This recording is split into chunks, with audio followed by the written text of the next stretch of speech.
Good morning. We here at UT Today are practicing social distancing and are reporting respectively from our homes.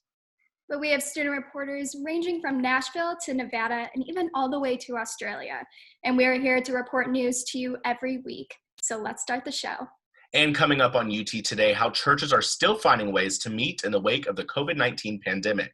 Plus, how one local restaurant is helping to make sure their employees are healthy. And how UT President Randy Boyd is responding to the COVID-19 concern on campus. That and more on UT Today.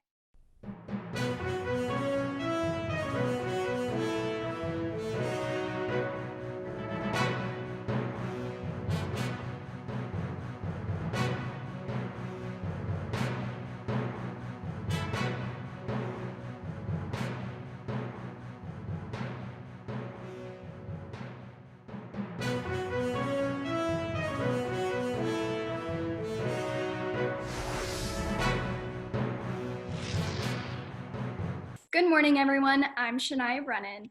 And I'm Ford Sanders. Thank you for joining us on this episode of UT Today, a product of the University of Tennessee's School of Journalism and Electronic Media. Churches across the nation have closed their doors to the public in the wake of the COVID-19 pandemic, but that doesn't stop some from continuing to worship. Yes, Shania, UT reporter Haley Gravitt shares how one church is now meeting via online. Grab your palm leaves, grab your made-up palms, grab a piece of paper, or just wave your hand as we declare to church. Churches all over the country are gearing up for Easter services this weekend. Pastors preaching to empty churches due to COVID-19. We're in different places, experiencing different dynamics of the crisis. Some of us are in different seasons, but we are one together as the family of faith. Unable to gather together as a community, churchgoers stay hopeful.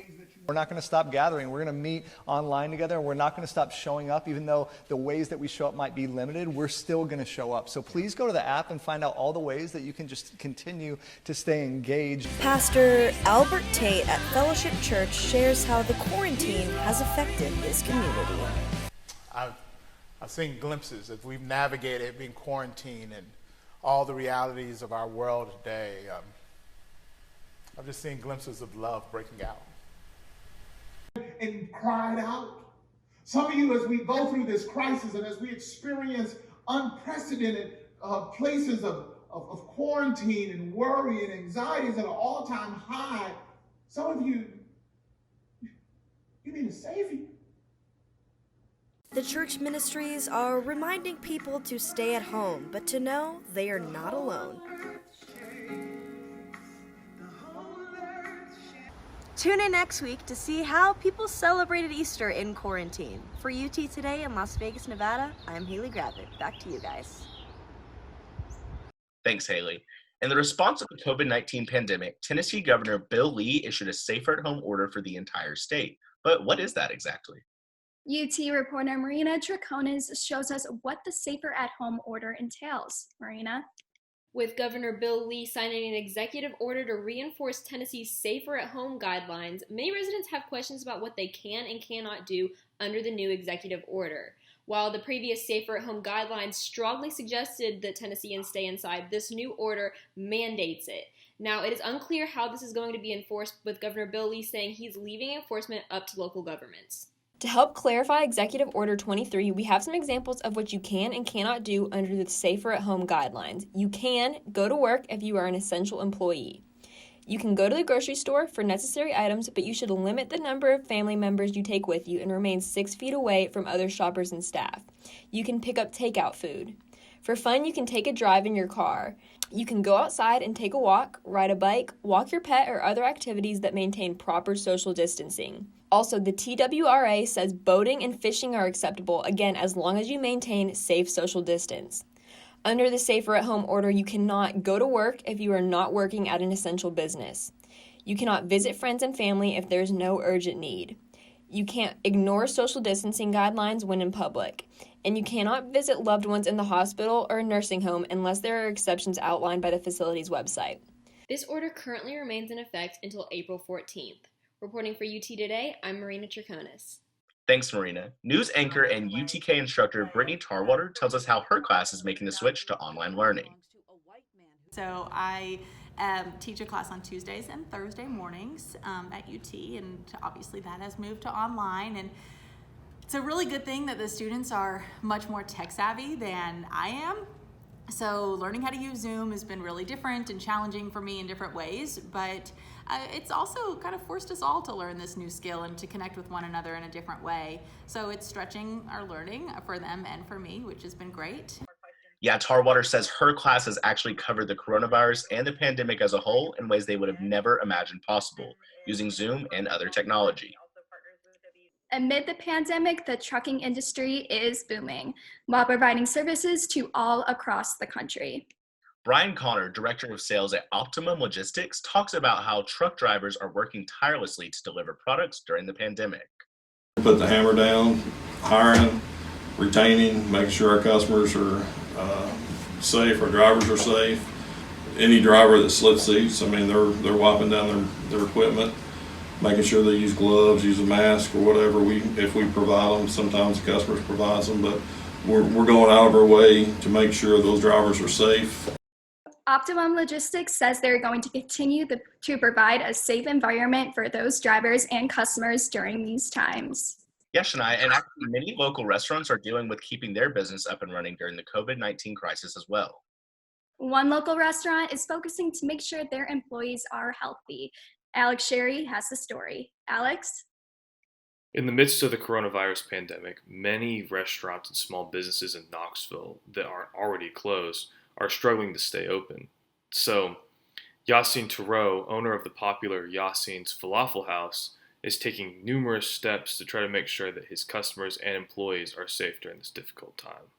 We did try to keep the 6 feet between customer ordering and our cashier. We put like a table barrier between the customer and the cashier to make sure we have 6 feet.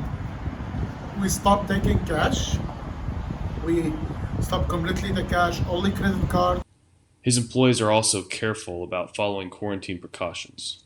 Our employees, as we know now, they only work and go home, and this is what we are doing. Most of the employees, 100% of the employees will only work and go home, so we don't have any social life outside like everybody now, social distancing. So the only time we break going out of the house is going to come here. And even though times are tough and Yassine has a full plate, he still finds time to take care of his community. We are partner with the 865 delivery assistant, and we make food for boys and girls club, because the boys and girls club now they doing the daycare for the kids of the first responders. So we send them food too. So we working with different organization and different group of people who are trying to help around and making some food for them. He encourages others to do what they can for themselves and others.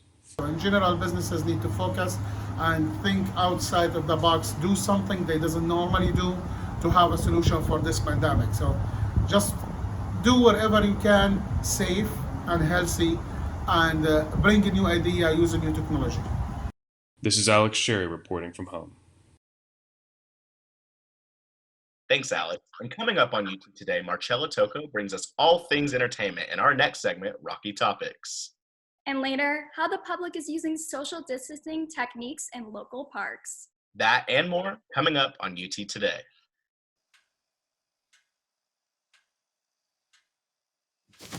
Awkward. I'm the awkward silence. You try to avoid me, then there I am again. But an awkward silence can be a great thing. Like Kelly here is about to demonstrate. You haven't really been yourself lately. Are you okay? Find out how you can help a friend with their mental health at seizetheawkward.org. Hey guys, welcome back to UT Today, and thanks for joining me for our entertainment segment, Rocky Topics. I'm Marcella Tocco, doing my part in social distancing and coming to you from my home in New York, bringing you all things entertainment and lifestyle, so let's get started. The premiere of the documentary about Dolly Parton's Literacy Foundation, Imagination Library, titled The Library That Dolly Built, has been postponed to the week of September 21st. It was initially set to premiere in New York City on April 2nd and attended by director and producer of the documentary, UT's Journalism and Electronic Media Associate Professor Nick Geidner, along with his crew of 15 student members of Land Grant Films. In lieu of the premiere and because of our nation's current situation due to the coronavirus, Dolly has created an online series called Good Night with Dolly, where she will be reading a children's book to children all across America at bedtime. The series started airing on April 2nd and will continue to do so weekly. And speaking of changes that are happening due to the coronavirus, UT reporter Courtney Cox spoke to UT President Randy Boyd on his thoughts on COVID-19 and how the university is responding. Here's what he had to say.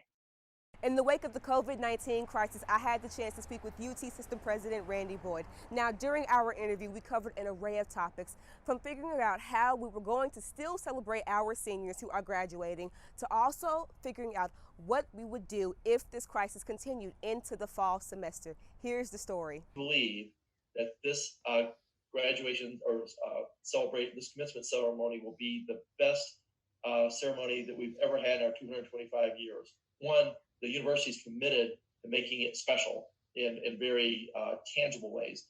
But the intangible part, I think we will all appreciate it so much more. It's just not another commencement celebration, but this one will be extra special. I'm sure there'll be a lot of tears in the room when we all get together, and some of them will be mine.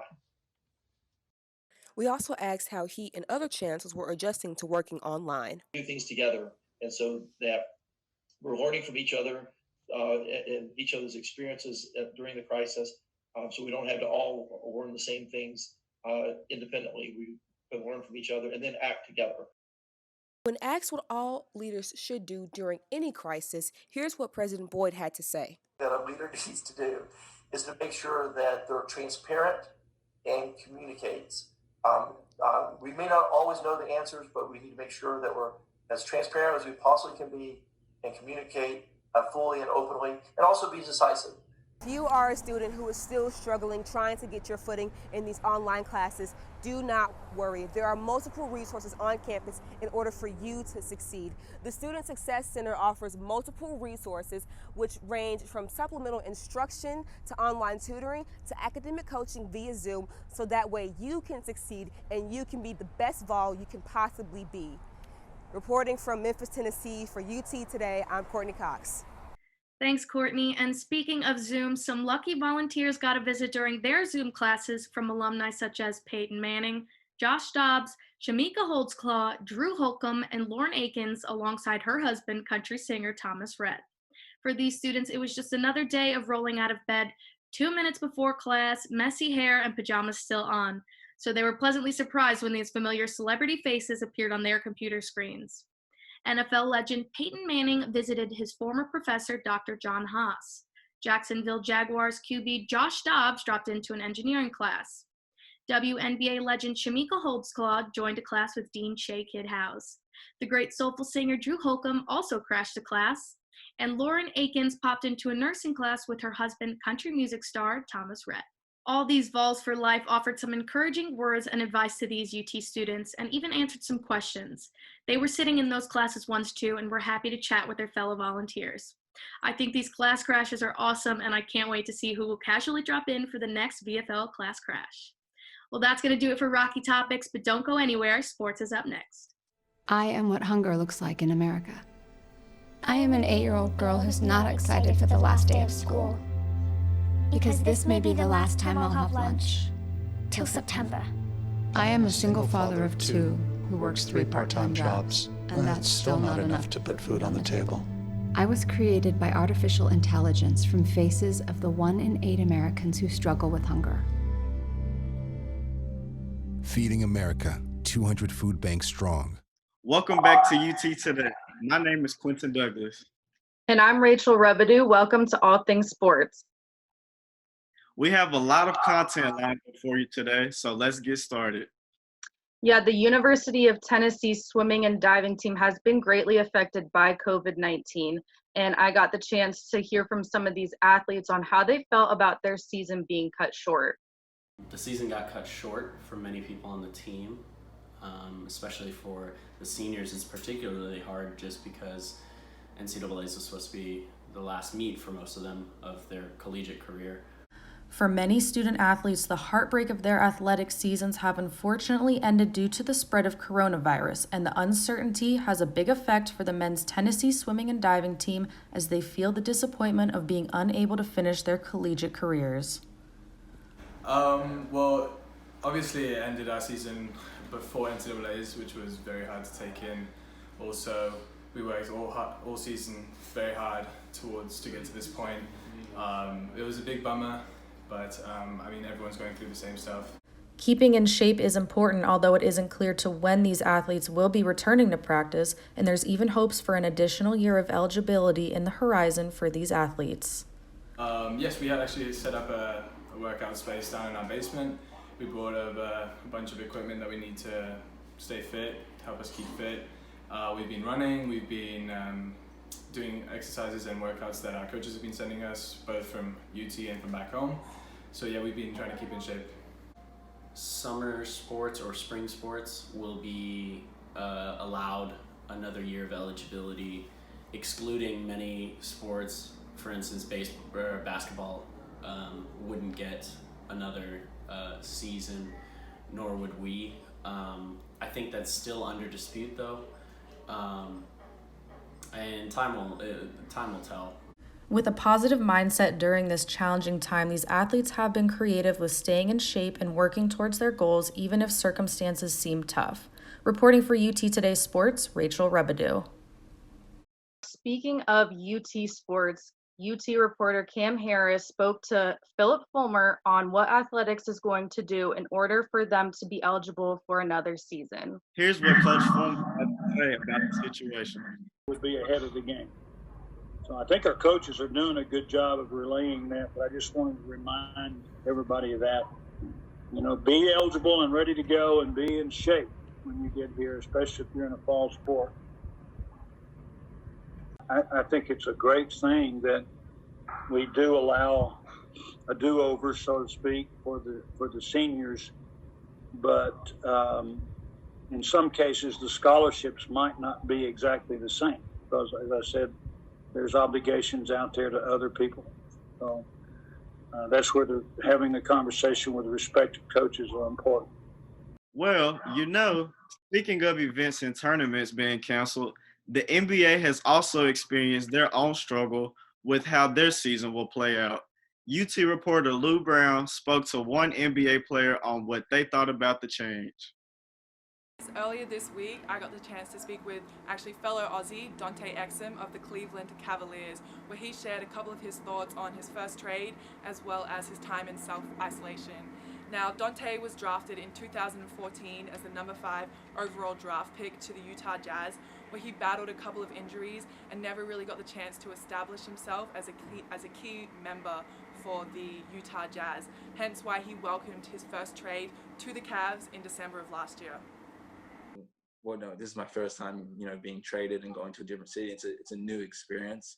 But I think, all in all, it's been good. There's so many good people here. I love the Jazz and I love Utah. I love where I was. But, I needed that change and, this provided for me and I've loved it so far. Dante joined a Cavs team with a young starting backcourt in Darius Garland and Colin Sexton, where he was able to play 24 games with his new teammates and made a bit of an impact before the NBA was abruptly cancelled on March 11th of 2020. The NBA made a decision that we could leave, but we have to report to the NBA, whenever we leave, our market. We have Zoom meetings. We actually have one tomorrow with the whole team, whole Cavs staff, and the doctors. It kind of almost feels like we're all on an even playing field now. Even NBA players are working out from home. Just trying to get out of the house when I can and go for walks and just trying to stay active as much as possible. Dante was also kind enough and he offered a bit of advice for some younger athletes out there who may be struggling to motivate themselves or get up and do some stuff from home. just wake up having a goal every day, even if it's just to, wake up and get your work done straight away. That's what I try and do. So I've got the rest of the day to do nothing. So kids, tell your parents you heard it from Dante Exum. Get your work done early in the morning and you won't have to do anything for the rest of the day. But I had a really good time with Dante this week. This is Lou Brown reporting for UT Today from Australia. Back to you. Thanks, Lou. Well, that's all the time that we have for sports today. Stay tuned for more UT Today coming right up. Patriotism. It inspires passionate debate. It's worn like a badge of honor with good reason, because it means love and devotion for one's country. But what really makes up this country of ours? It's the people. To love America is to love all Americans. This year, patriotism shouldn't just be about pride of country. It should be about love. Love beyond age, sexuality, disability, race, religion, and other labels. Because love has no labels. Welcome back to UT Today. Shania? Locals are adapting to social distancing in public areas such as the local parks in Knoxville and across Tennessee. UT reporter Lauren Myers has the story. Lauren? There are many ways to practice safe social distancing, like going to greenways and parks, as long as you keep a safe distance of 6 feet away from people. Many people have wondered how to keep a safe social distance while going outside to parks or even grocery stores amid the pandemic. Some grocery stores, such as Trader Joe's, have even taken the extra initiative by limiting the amount of people in the store and having customers maintain 6 feet away from each other. Lindsay Myers, a customer at Trader Joe's, explains how the store is taking cautions with social distancing. When you leave and when you go in, they're telling you that the baskets are clean just to keep everyone protected and sanitary. CDC officials said the key is to continue to observe social distancing when outdoors by staying at least 6 feet from others and avoiding groups. Officials have said getting outside, such as going to parks or grocery stores, can help boost your mood and endorphin levels, especially if you've been inside all week. Reporting from Powell, Tennessee, I'm Lauren Myers. Thanks, Lauren. Well, that's going to do it for this week's episode of UT Today. Make sure you check us out on social media. You can connect with us on Facebook, Instagram, and Twitter for all things UT Today. We would like to end the show with scenes from the Great Smoky Mountains. Stay safe and well, and we will see you all next week.